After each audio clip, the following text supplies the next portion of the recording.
Everybody, thank you for sticking around for this panel. I'm excited to dive in with this group here. We'd love to just kind of go around the room and do quick intros, name, and Twitter bio length intro on what you do, starting with them. Hi everyone, my name is Beckett. I'm the lead editor of Restaurant Dive. If you're not familiar with us, we are a digital B2B publication focusing on the restaurant business. So everything under the sun that has to do with running a restaurant, technology, policy at the federal and local level, menu development, innovation, come check us out online. Lars, Erik, co-founder and CEO at Aviant. We do autonomous last mile logistics. The company was started at MIT in 2020, currently operational in 3 cities in Scandinavia, and excited to be here.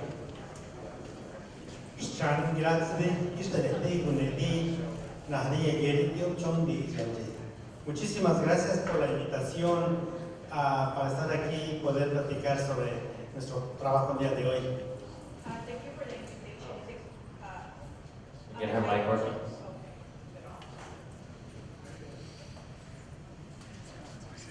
Thank you so much. I'm excited to be here. Thank you for that invitation.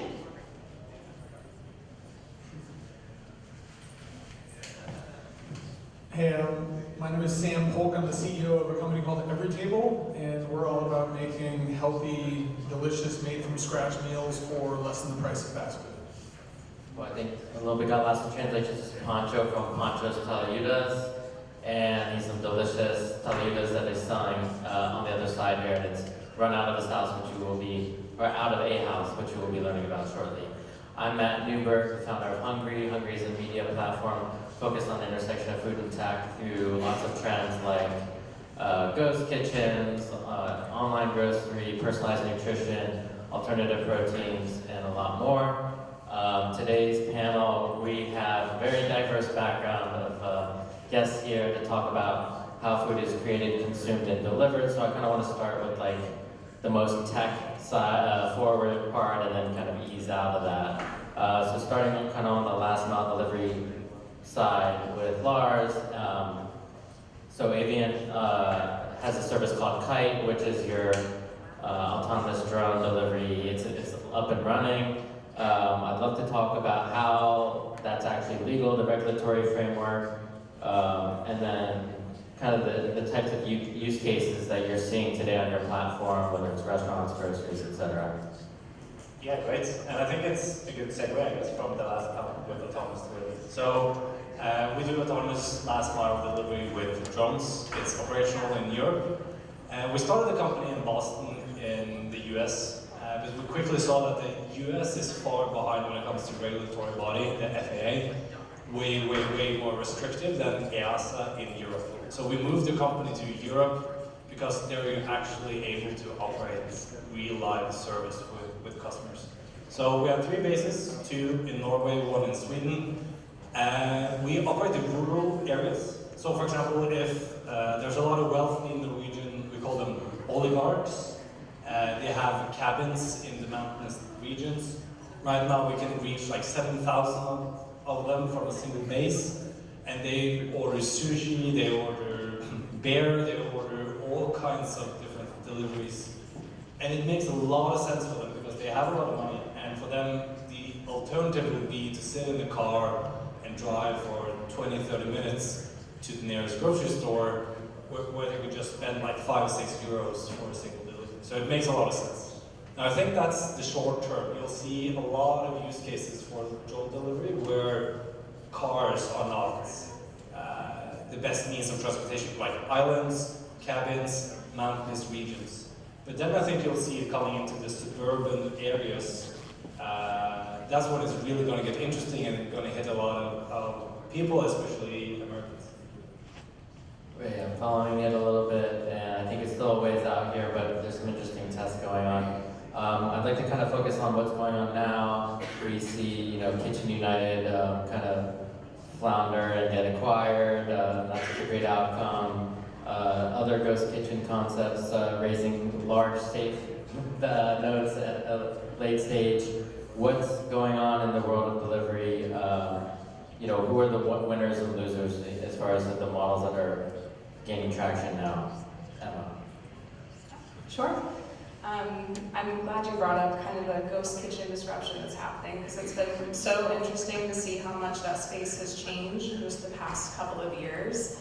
This was supposed to be something that was so promising for the restaurant industry, and was, communicating to restaurants that this is a way to greatly expand your digital touch points with consumers at low cost, low labor costs, low overhead. And yeah, Kitchen United has sold its IP to C3's parent company and its ghost kitchen operations. So we're seeing some of the real pioneers in the space pivot and exit.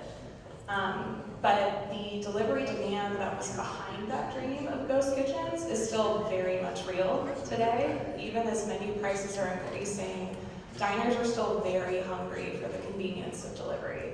And so now restaurants are trying to figure out how else can they save on this channel and find cost savings in the delivery space.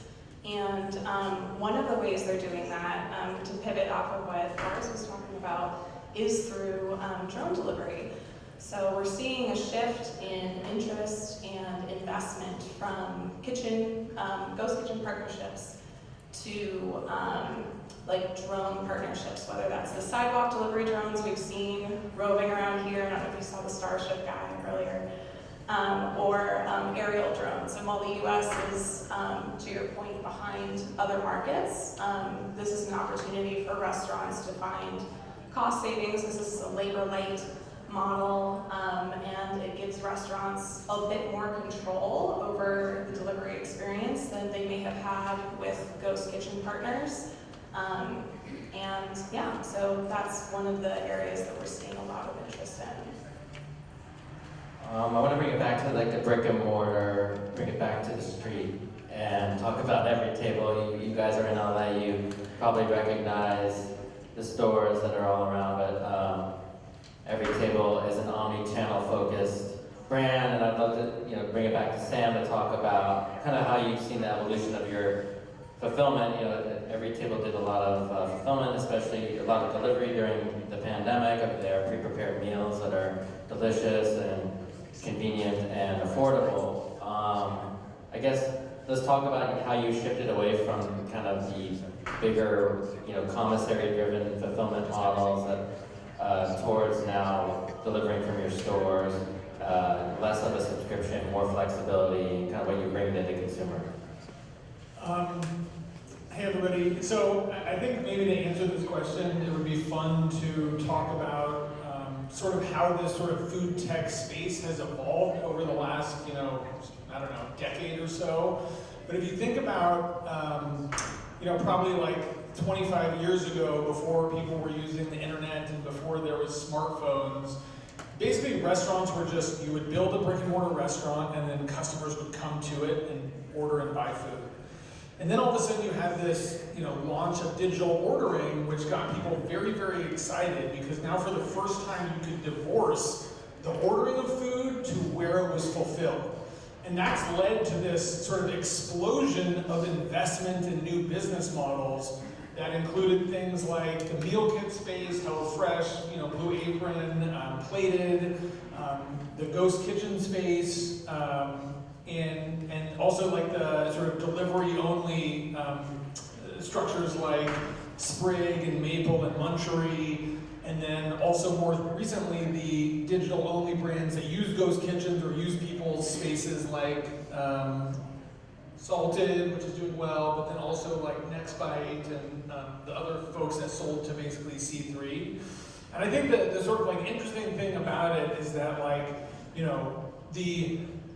there's sort of like two big costs for sort of like making and distributing food. One is like the making of the food, and then the other is the distributing of the food on some level. And like it turned out that like sending food in the mail that you had to keep chilled was going to be very, very expensive. It also seems like it turned out that cloud kitchens, except for Aviant kitchens, which is here, they run like very profitable model, but in general, it wasn't sort of like solving a major problem, it seemed like. And it's funny, like when you think about today, like who the winners in the food tech space have been, and it's really DoorDash, But then it's all the rest of like the standard brands like Chipotle and Starbucks and Wingstop and all these guys, which I think shows you that like there is a certain power to having brick and mortar, both for customer acquisition and for fulfillment of customer orders when they come into the store and then delivery to the last mile. Now the problem when it comes to healthy food in general is that it's very expensive to make fresh food at a decentralized structure. So think about like Sweetgreen. Like Sweetgreen, great product, great company, but every salad costs $15, which basically makes it unaffordable for most people, although what's funny now is like the fast food guys are sort of catching up to that, so a lot of McDonald's stuff is like 10 or 11 or 12 bucks, which is kind of crazy. I think that we should talk about that at some point. It's like, we say it's like Everytable's gonna be cheaper than fast food, but now it's like, who cares, you know what I mean? But the thing about Sweetgreen, part of what makes Sweetgreen expensive is that if Sweetgreen has 20 locations in Los Angeles, that means that they have to have 20 different kitchens, 20 duplicative sets of equipment, 20 duplicative teams, no real economies of scale, etc. And they have to have huge labor costs, huge real estate costs at each location. So what Everytable has done is basically like centralize that model, but centralize the production in that model, but other than that, basically keep the structure the same. And so what that means is that we have a 40,000 square foot kitchen in Vernon that we make from scratch, raw ingredients, fresh from the farm, great chefs turning them into fresh, healthy meals. But because we can run a single kitchen incredibly efficiently, for us it costs us in the neighborhood of like $2.85 fully loaded to make a full meal. And that's like, no subbing on ingredient costs, no like very high quality ingredients, just incredible efficiency of the central kitchen. Sorry, does that include logistics? Yeah. Wow. And then we take that to the stores, and then the stores are grabbing those stores. So they're 700 square feet. They can be operated by a single person. They cost probably a fifth of what it costs to build a Sweetgreen. And you have this like beautiful prepared food that you can come in, you can buy one meal, you can buy 5 meals at a time. If you want to, you can buy it like, whenever you want, but you can also subscribe, and we have great offers for subscribers, 10% off, free delivery, double loyalty points, etc. And so what that gives is people this great sort of hub. It's like a hub and spoke model, and these spokes where you can come in and treat it as a store, but also where we can fulfill last mile delivery to customers, whether they order it from DoorDash or Instacart, or they subscribe with us, or they order on our website. So it's all about trying to create the most efficient system for prepared, delicious meals. Really interesting. And really quickly, as we kind of transition to this idea of community, how do you view the role of, we're going to talk a little bit about the pricing strategy and some of the unique things, but like, Ghost versus having brick and mortar, what do you see as like, in today's society that's so fast-paced and off-premise driven, what do you think that really brings to the community? Well, so Everytable is all about ownership and empowerment, and so we run, if you look at franchise models, like franchise models is this very interesting way that for brands has enabled them to expand in a very capital-light way. But for entrepreneurs, for franchisees, to really build significant businesses, one of the problems with the franchise model is that you have to have a tremendous amount of capital in order to really get started in it. And that's sort of understandable, but it's also this high barrier to entry for talented entrepreneurs who may have not been able to build up a ton of capital. And so Everytable has what I think of as a very elegant solution to that, where we basically have a franchise model that elevates our store managers until they're ready to become franchisees, and then we've raised philanthropic capital to lend to them so that they can own their own business. And for me, that's sort of, I love that model because it gives us the same benefit of franchising that a McDonald's or a Yum Brands has. It gives the franchisees an opportunity for ownership, which is incredible, and it opens the doors to franchisees who otherwise wouldn't have the capital to access that kind of opportunity. Really fascinating. I want to go to the other end of brick and mortar towards what Poncho's built, kind of out of a home here in Los Angeles downtown. You know, I'd love to hear kind of how you started in your backyard, and then kind of how you evolved into catering, and then now you're in the front yard of this organization called Cielo. You know, what kind of regulations kind of allow for this to happen and take place? Bueno, ahora vamos a pasar con Poncho's Tlayudas y pues cómo estaba desde el trasero de tu casa y ahora estás enfrente de la organización Cielo. ¿Cómo has lidiado con los permisos y los reglamentos de la ciudad? Bueno, cuando comenzamos con Poncho's Tlayudas, empezamos en la parte trasera, ¿no? del edificio donde está la... So when we started with Poncho's Tlayudas, we started in the back of the building. Porque pensamos que es un lugar comunitario Because we thought that was a community space, a donde algunos grupos folclóricos oaxaqueños venían a ensayar y a comer tlayudas los viernes. and because it was also a space where some of the folkloric Oaxacan dance troupes would come to practice and also to eat tlayudas. A donde pensamos que como pueblos indígenas oaxaqueños debemos traer nuestra cultura. And we thought, like, as indigenous people from Oaxaca, we needed to bring our culture. Y con el tiempo, más gente fue conociendo el espacio y se venía haciendo cada día más grande. Entonces, tuvimos un pequeño incidente, ¿no? No dicen cuál de los vecinos, pero nos mandaron a la ciudad. So, you know, we did, as time passed, you know, it became bigger, and then we have a small incident, you know, the neighbors called the city on us. Entonces, durante la pandemia, empezamos a trabajar desde casa. So during the pandemic, we began to work from home. Con tamales, no estaba en nuestra lista, pero llegaron los tamales con la You know, pandemia. it was not on our list, but we started working with tamales. Entonces, And Revolution Cards regaló 5 carritos con permisos legales y nosotros somos uno de los ganadores de esos 5 carritos con todo el permiso para andar más tranquilamente en las calles de Los Ángeles. So during the pandemic, Revolutionary Cards gave away the 5 legalized cards, and you know, we were one of the winners of the card, and that's how we became permitted to wander around the cities of Los Angeles.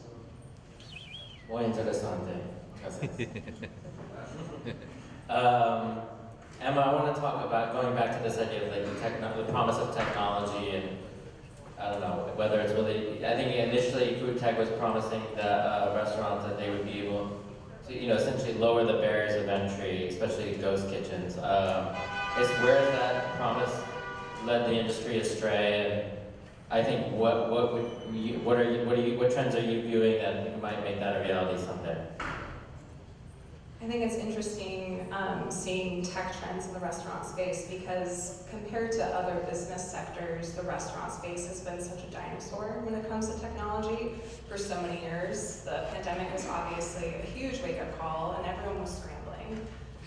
And so we've seen a ton of tech adoption across restaurant segments, across restaurant sizes, small, medium-sized businesses, major chains.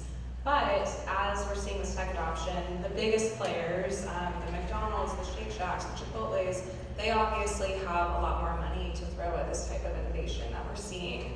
So there's become a bit of a technology gap between those SMBs and major chains. We're seeing major chains deploy things like AI at the drive-through to free up some of their labor to do more complex tasks, or geofencing for pickup. Or even robotics in the back of the house. Chipotle is testing all sorts of automated kitchen tools, for example. And what that's doing is it's creating an expectation for hyper-convenience in the consumer. And where that can be challenging is the diner is bringing some of that expectation to every restaurant they're going to, regardless of what kind of resources that they have. So those small and medium-sized businesses have to get creative with how they're able to compete on that convenience factor. The good news is they don't just have to wait for the cost of that cutting-edge technology to come down as it becomes more common. There's solutions that restaurants can use now to offer a similar level of convenience. They're maybe not as sexy as some of those applications that the major chains are doing, but offering things like tabletop technology that allow customers to check themselves out at the casual restaurant, for example, handheld technology that waitstaff can use in the same way, even QR codes, things of that nature. And also getting into the loyalty space. A lot of the technology that these major chains are deploying, the end game is to get as much consumer data as possible so that they can improve their loyalty programs and offer more personalized experiences to their diners. So small and medium-sized businesses, by partnering with a provider like Toast, for example, that can help them get started with a loyalty program, can start to get more feedback from the regular customers through getting that data regularly, seeing what rewards consumers respond well to. And that can help inform decisions around other technology that they want to invest in as well. Yeah, very interesting takeaways there. I see Blackbird in New York trying to work with lots of smaller, medium-sized, hot restaurants to kind of pull together and build coalition loyalty, which I think is an interesting thing to watch. But for the record, I will say I hate QR codes. I wish that they went away after COVID. I want to talk a little bit more about community, because I think that that's really kind of the discussion today, is really balancing the technology with like the real nitty-gritty community stuff. So back to Lars. I'm really curious because I haven't been to Norway, but I guess how do you see like drone delivery? You hinted a little bit at this, but talk a little bit more about how it impacts consumption of your users, and then like how that might evolve in the near and longer term future. Like, are they, because it's more convenient, do they do it more? Do they go out less? Are there positive and negative externalities that you can kind of share? Yeah, sure. So I think the first promise by most of the drone delivery companies, such as Mana or Google Wing, is speed. That's like the speed and environmental impact. That's like the two key selling points. And I think Mana, they boast an average delivery time of 5 minutes. So that's 5 minutes from you make your order to you actually get your delivery to your door. Now that sounds insane, but actually for our drone delivery service as well, I think the fastest order we've done is 6 minutes from you actually do the delivery and the package is delivered to you, and that would have been a 20-minute drive to get the same kind of package. And it just changes the game when you talk like 6 to 10 minutes from order to delivery. It's just a completely different experience. I'm assuming that's not like a burger. That's like grocery. No. It's not a burger. It's like it was medicine. So it was So we see Amazon doing this. Yeah. So you see, like Amazon, they start doing drone delivery now. I think they released it this week. Drone delivery of medicine. So that's obviously one of the first areas you will definitely see it. Now for burgers, what drone delivery companies actually are doing, back to your point, is to partner with ghost kitchens, and then they will actually pre-make some of the meals. Like for example at McDonald's, they have the cheeseburgers ready, they have the like post-order items ready already. So then you would still think like 10 and 15-minute delivery, which is just insane speed. So I think drone delivery, at least that's what the industry is trying to sell to people. Okay, why drones? And especially why drones when Waymo is doing autonomous cars, they will come. Why do drones make sense? And what the drone industry at least is trying to sell is that it's about speed. You can always beat cars with flying drones at 70 miles per hour, and it's about the environment. There's no way, or at least my head, it does make sense that you should have a 2-ton vehicle driving a 2-pound or 2-kilo package. It just doesn't make sense. So, a long answer to your question about how I think it's going to affect the thoughts of people.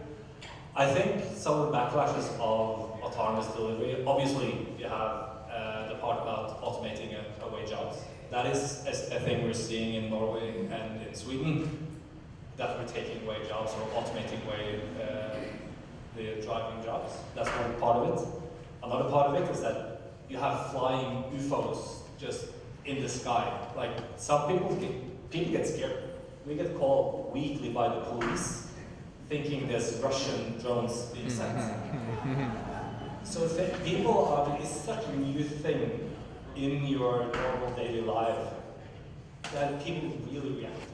And then there's a lot of scared old people, a lot of scared people with voice. There's a lot of reactions from the community, many of which we wouldn't think of at all. Has a burger fallen on anyone's head yet? Not yet. Okay, good. That's my biggest Is there fear. weight limits on how much you can deliver? I mean, Yeah, so we can deliver about 5 pounds. And for, I know in America that's like 2 meals, but then we would do Not every table. like 2 drops. Okay, that's a good segue to Everytable because your meals are definitely more nutritious and lighter. still a pound each. We can get a family of 5 fed third drunk next year. I'd love to kind of talk more. Let's talk more about community, kind of the social equity initiatives that really underpin your brand.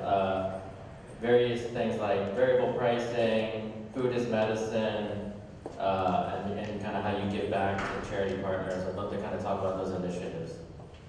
Yeah, so I think the core thing that you're probably referring to is Everytable prices. Basically, we have 2 levels of pricing. One is like $7.50 to $8.50 in middle income to affluent neighborhoods, and then in our lower income neighborhoods, we sell food for about $6 a meal. And that was really about trying to make sure that we were profitable in every location, but also that we were really addressing accessibility and making sure that our food was affordable where there was lower income, clusters. And I think the thing that I'm sort of most excited about is when we raised money for this over multiple rounds, a lot of the big investors were skeptical that there was demand for healthy food in underserved neighborhoods. And I think that's just not true, right? It's just like once you figure out how to make pricing attractive, then people are people. They want good, healthy, delicious food. And that's what we're seeing. And then anything on the food is medicine front, are you working on any of those kind of reimbursements with healthcare programs? We have, and it's been sort of like a trickle of business. It's funny, it's like, it's a great sort of wave for us to surf, although, because you have this massive health and obesity problem across the country, and the biggest industry in the country is healthcare, and the best way for them to reduce costs is preventative medicine. And so all of this, and the best way for preventative medicine is actually just food is medicine, basically. And so all of this money and capital and focus is on this area, but it's a very long, slow, cresting wave that is taking a very long time. So for us, it's really about keeping our toes in that industry, but also not overexpanded, because you have seen in our scene a lot of companies start and then crash because that industry moves at a glacial pace. Interesting. Curious to dive in there more on HNGRY, TBD. I want to kick it back to Alfonso. I'd love to, how do you view kind of the role of Poncho's Tlayudas in the community? And then, how do you think about bringing in a new audience of food-forward people, foodies as they say, I hate that word, but to your community? Regresando a Poncho, una pregunta es, ¿cómo ves tú el rol tuyo en tu comunidad? Y también, ¿cómo ves le das la bienvenida a los foodies o los que vienen a comer en la comunidad en el barrio. Bueno, otra vez, muchas gracias por la palabra. Again, thank you for allowing me to speak. Cuando empezamos con Poncho Tlayudas, pensábamos de que tenemos que traer un poco de Oaxaca en Los Ángeles. So when we thought about Poncho Tlayudas, we thought that we should bring a little bit of Oaxaca to Los Angeles. Nosotros como pueblos indígenas de Oaxaca también tenemos nuestra cultura y es muy amplia. So we as indigenous people from Oaxaca, we also have our culture and it's big. It's quite a big culture. Como sabrán, Oaxaca es uno de los estados más grandes de México, que tenemos más de 500 municipios, más de 16 diferentes lenguas que se hablan en Oaxaca. So as you might know, Oaxaca is one of the largest states in Mexico, and we have over 500 municipalities. Y pensamos que tenemos que traer Oaxaca en Los Ángeles. Oaxaca has also 16 indigenous languages, and we thought we had to bring Oaxaca to LA. Entonces también le damos las gracias al pueblo Tongva, los originarios de estas tierras, por permitirnos seguir estando aquí trayendo la cultura oaxaqueña. So, one thing I need to mention is that we're grateful to the Tongva, the original peoples here, for allowing us to be able to bring our culture here. Porque nosotros, con el hecho de traer Tlayudas en Los Ángeles, es traer la cultura. Because with us bringing Tlayudas to LA is also bringing a piece of the culture. Nuestra comida es conocida no porque es una tlayuda grandotota, sino porque a través de la tlayuda se conocen muchos lugares y muchas culturas. Because, the Tlayuda is not known just for being a big tortilla, but through that tortilla there's a lot of culture behind it. Y también pensamos traer algo accesible para la comunidad, algo saludable y algo que te pueda como abrir una pequeña ventana hacia Oaxaca. So we also thought about it as bringing something affordable, but also a window to the Oaxacan culture. Entonces, ahorita pues seguimos trabajando y vamos a seguir trabajando, ¿no? So now we continue to work. We're working and we will continue to work. Bueno, gracias. Quería visitar Oaxaca someday soon. Muchas gracias. Pues tiene que pasar con muchas Tlayudas antes de ir a Oaxaca. But, well, thank you, but you need to stop at Poncho Tlayudas before you even go to Oaxaca. Bueno, okay, kind of concluding thoughts. I know we have a little bit of time left. I kind of, we'll go down the line. Emma, what kind of formats do you think, we can expect to see serving convenience versus experiential occasions in the future? Wonder just opened up in Walmart. We're going to reserve judgment on that. But, how do you see kind of the spectrum of these two very different needs? I think it's a great question because I think customer expectation for experience has shifted as technology has become much more prevalent in restaurants. I think we're going to continue to see a lot of shrinking of the dining room or the dining room disappearing entirely at certain chains where it makes sense. In the QSR space especially, we're seeing a lot of off-premise only models with multiple drive-through lanes, with geofencing for pickup, with pickup windows. And in spaces like that where you don't have the traditional customer service backdrop of the dining room anymore, those chains need to deliver experience digitally to their diners. And we're seeing that a lot at the drive-through digital kiosks with things like flexible pricing, with recognition of the customer if they're part of your brand's loyalty program. When they drive up, it'll greet you by name and make recommendations to you based on your previous orders or the weather or the season. And that's something, that level of personalization is something that a lot of those big chains are using in place of kind of the cozier dining room experience. On the flip side though, we are seeing some more traditional approaches to dining room. Like I believe it was Shake Shack that just was talking about wanting to make its dining rooms cozier to encourage more foot traffic. So there's still always going to be some level of desire by the restaurant and by the customer to connect in the dining room. But another way that the experience has shifted, I think, across restaurant segments is experiential menus. So creating a menu item that is supposed to be very highly shareable on social media, something that could go viral on those platforms. That's kind of a way to outsource that sense of experience to your customer themselves, something that they can share with their friends, post on social media as a way to engage with a trend, and it also puts the restaurant's brand on display. So I think the experience is just shifting a bit to accommodate more digital touch points. I can attest that everything I eat is for the gram. But yeah, thank you for that. Lars, moving down to you. A lot of the delivery marketplaces are still not profitable. None of them are profitable. I guess how do you think drones could play a role in making this work someday economically? And then maybe share some more futuristic perspectives on what we might see as a second order effect of widespread adoption.